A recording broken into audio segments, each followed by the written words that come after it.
各位同學，大家好！今日嘅影片會教大家做呢個3D 旋轉效果。要做到呢個效果，步驟非常之簡單，相信同學可以好快就上手。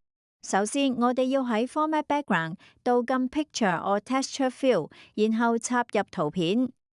之後加入一個圓角長方形，調整好位置之後，將長方形轉為白色，Transparency 調至15%，同埋選擇 No Line。跟住再加入一個文字框，輸入一個同你內容相應嘅字母。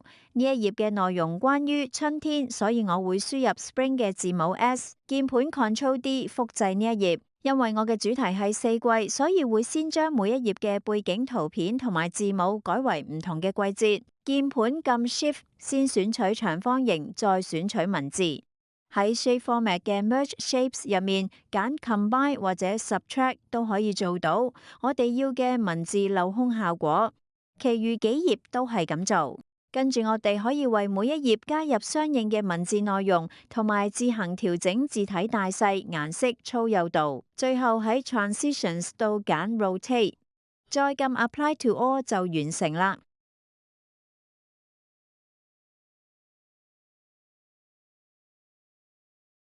想知更多，立即掃描熒幕上嘅 QR Code，透過 WhatsApp 同我哋嘅招生職員直接對話，幫你揾出最適合嘅遙距課程。